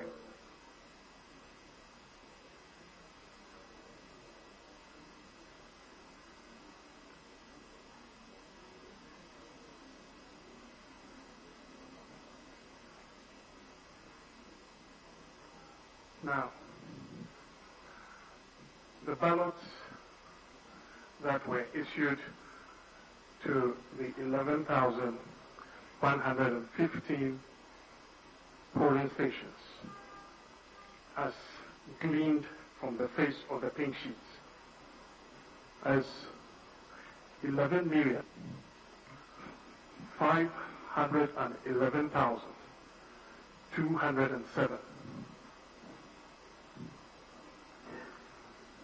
I don't know the kind of computation you did, so I have no way of knowing. I am putting it to you. You can take down the figures. When you go over the weekend, you can cross-check. No, but I must know the polling stations that you are referring to. The polling stations in issue in this case, I said 11,115. It's 11,138 minus the unknown polling stations. So every figure I'm giving here is in respect of 11,115 polling stations. The polling stations are not giving, my lords, an equal number of ballots. So it means that I have to go and look at 11,000 individual polling stations and see the allotment of ballots. This is what you are asking me to do. The details are in the further and better particulars. I'm giving you a lead.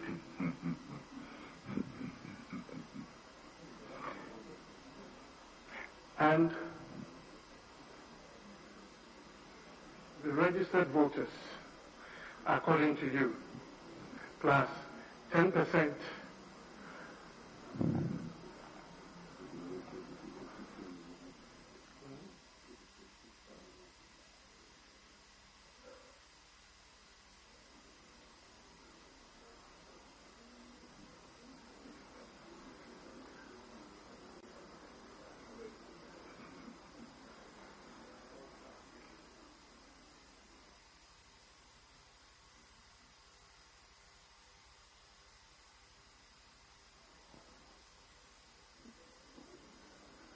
The total ballots, according to you, based on the registered voters and 10% for these 11,115 polling stations will be 6,385,058. 6,385,058. So there's a huge... My lord, I have no way of knowing. See, you keep saying what is gleaned from the face of the pink sheet. We have seen here, actually there is a case where what is written on the face of the pink sheet as what is the number of voters on the polling station register is written 12. But if we refer to the register itself, that's quite a different number. So there's always going to be a difference between what is gleaned from the face of the register and what the reality is.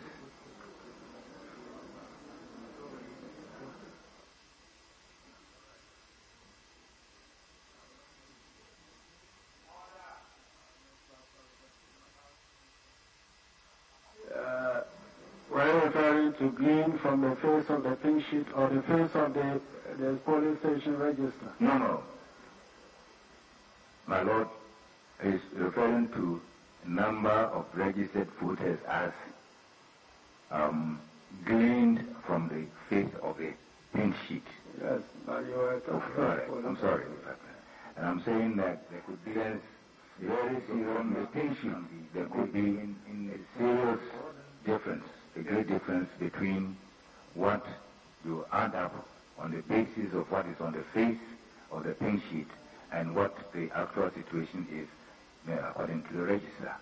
Dr. Afarijan, from what I've said, you can see there's a huge disparity both in the number of registered voters and in the number of ballots given to these polling stations. I have given you a copy of the analysis. You can go and cross-check.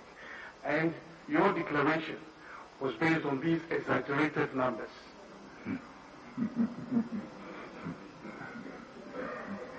My lord, I deny what has just been said. Now, you have told this court in explaining why you could not keep to the 10% with respect to certain polling stations. that the booklets were in bundles of 100, 50, 25. Am I right? Yes, my lord. Now, is there any law that binds you to produce the booklets in this form? It's very good administrative practice that we have found to be most useful. I would have thought that if you had made them 5, 10, 15, 20, you'd have been more accurate in the 10%. My lord, if we had done that, a presiding officer might be carrying thousands of books.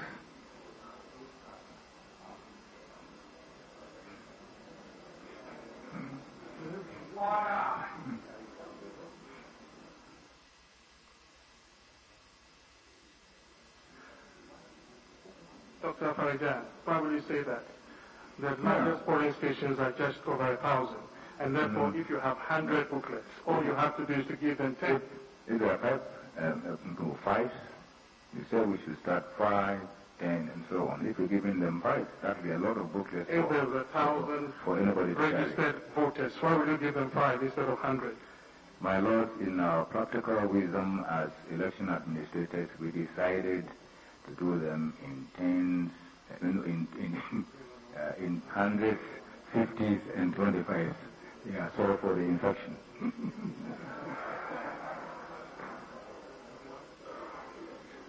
Now, for the pink sheet you're holding, can you tell us the number of ballots issued to that polling station? This one? Yes. The one that I have in my hand? Yes. Well, the person says 250. That's exactly the point we're making. This is a station that has 12 voters, maximum 12. Oh. But you see, that 250 would suggest to me, my lords, immediately that the number of persons there is not 12. Is not what? It's not 12. The number of persons on the register is not 12. Please, can you check? You have the register and tell us your own register that you brought. How many people are on that register?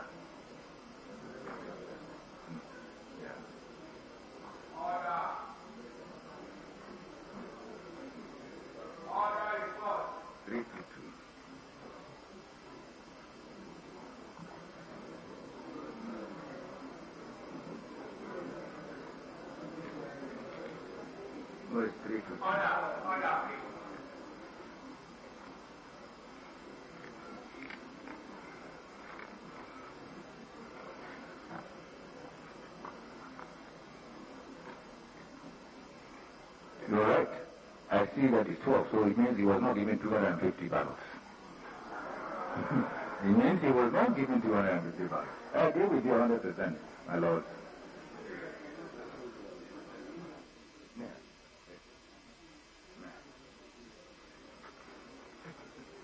So, you see, Dr. Afarajan, you're just conjecturing. You have to take the pink sheet as you see it. No, I'm saying that, you see, what you have just said, it shows that there can be just palpable mistakes on the face of the pink sheet. So, what did you do about these mistakes?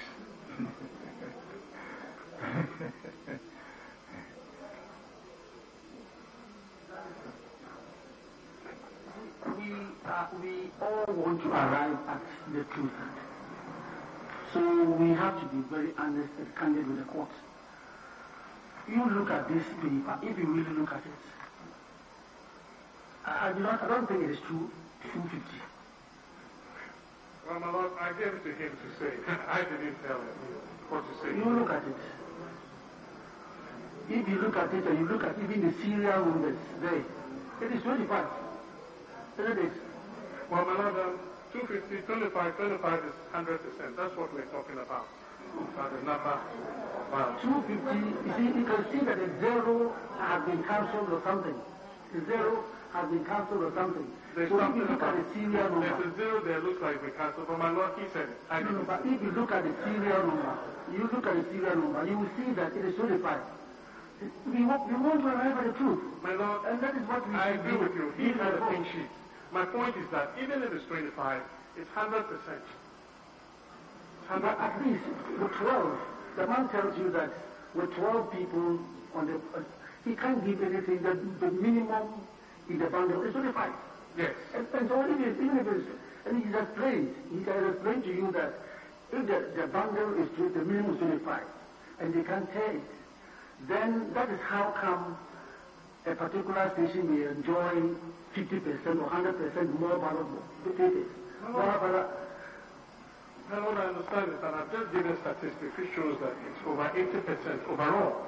And I am suggesting to him that maybe the bundle should be reduced to 5, 10, 15, 20, because it's precisely because we have these extra ballots that all these problems happen. What they have referred to as foreign objects in the ballot box.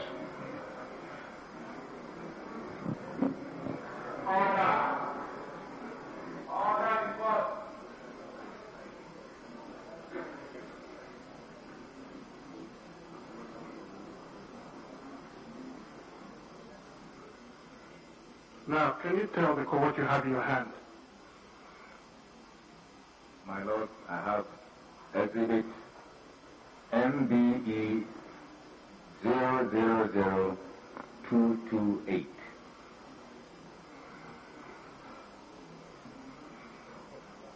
MBE 000228. The polling station name is Temporary Booth, Jinpenhi, Jinpenhi,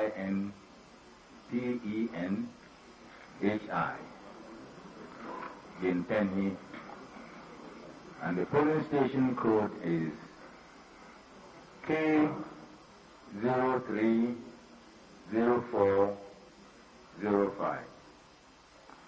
K030405.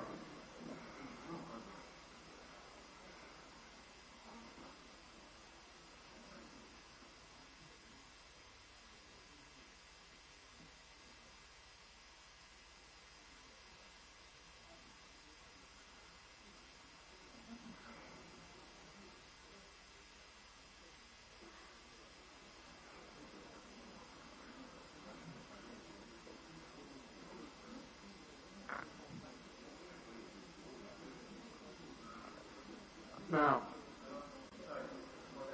we want to put it on record that our exhibit is with the same polling station is MBE 251. MBE 251. That's the exhibit number we have for the polling station code. And my Lord, we just add that we have no problem with it being shown, but subject to a record of the concerns that we have indicated previously.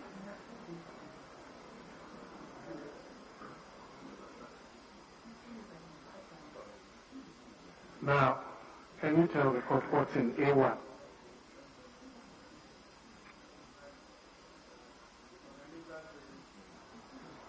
His counterpart of this is MBE 251. And what of that? It is the same for us. Oh, okay. Same for us. Is it?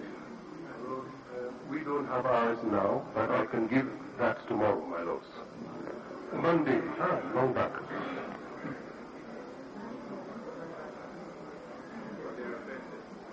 Yes, yes.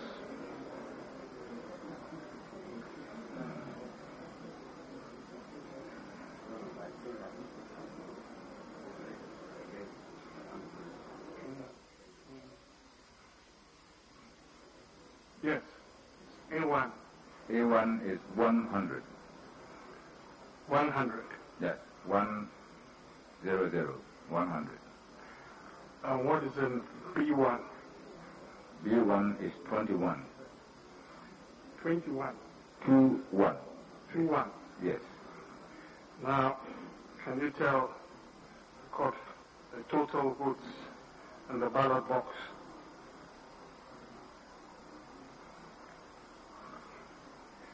67. 67. Yes. So you agree that there is a clear overvote here? Once again, my lords,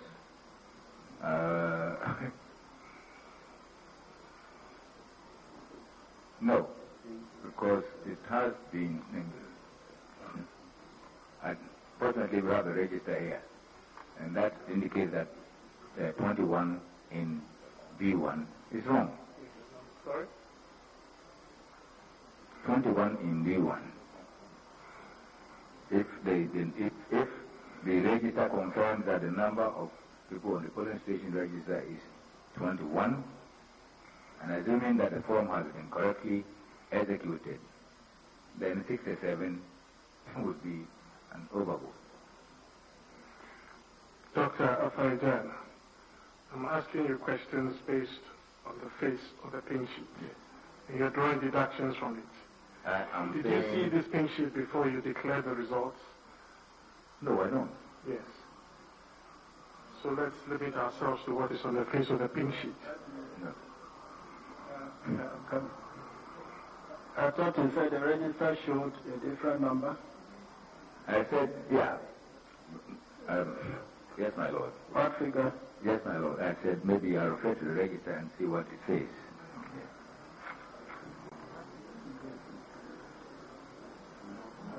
K03. K03.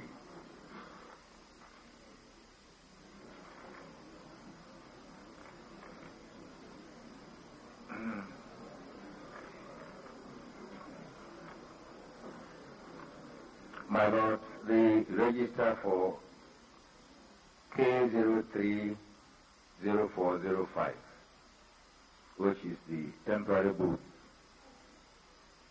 Chimpenyi,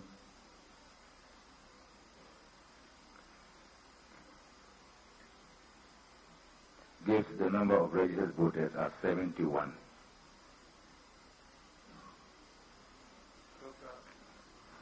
Dr. Afarijan. Dr. Afarijan, I thought we have dealt with these registers, and you have accepted that these were not the registers used at the polling stations. But the registers used at the polling stations, my lord, will not be different from the registers that we have here. No, you cannot be sure. This is not a register. They don't have it. We have gone through that. So you cannot make reference to it to support your case. My lord, I disagree that we have gone through that in saying that the registers used at the polling stations will receive the same registers as this. Did you make reference to the registers used for the election before you made a declaration? The declaration of election results, my lord, please answer the question. Did you make reference to the register before you made a declaration? My lord, yes, in the sense that the total number of persons that were entitled to vote is recorded in that declaration. The total number, what was the total number? The total number was 14,031,680. So we're talking here that was the total about, the register. We're talking here about a polling station, and I've already shown you an analysis which shows clearly the number of registered persons on these polling stations, number of registered voters that you gazetted for the parliamentary elections is different from the one you did for the presidential. That cannot be correct, my lord.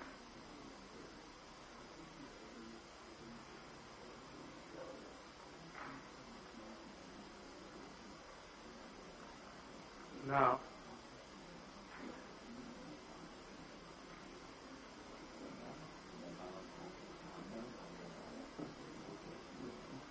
the gazetted number for the parliamentary elections was 14,031,680.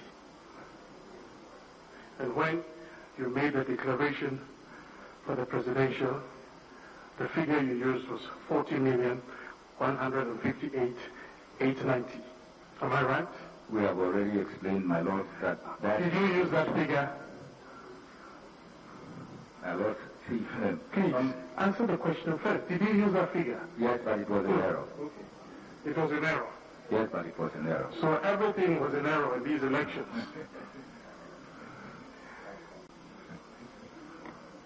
My Lord, I don't see how anybody can come to that conclusion. I see. Well, we're on the pink sheet you're holding. You said, I said that there's an overvote there. I'm saying that based on the number of people on the register, there isn't an overvote. It is based on the number of ballots issued, not on the number of people on the register. Okay.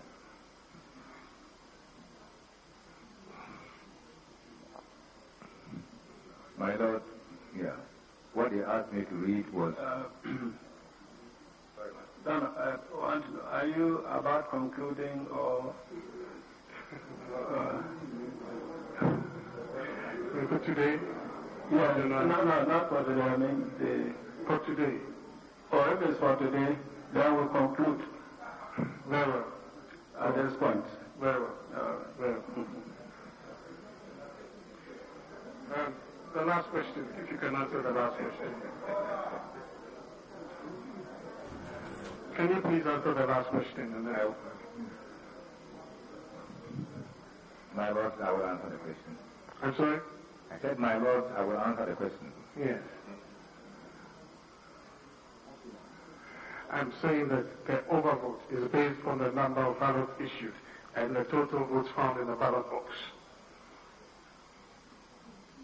Do you agree? Yes. Thank you. Yes. Yes.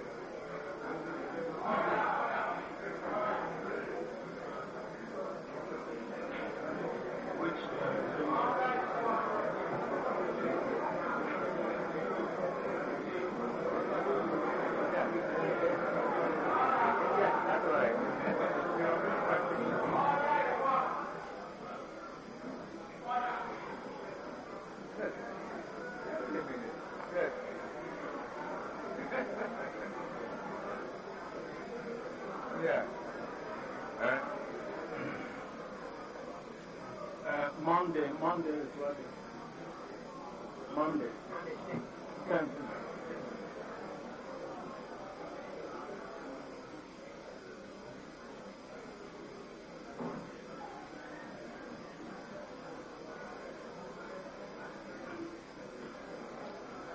Very well. The case is adjourned not to tomorrow, but 10th June 2013, Monday, for continuation.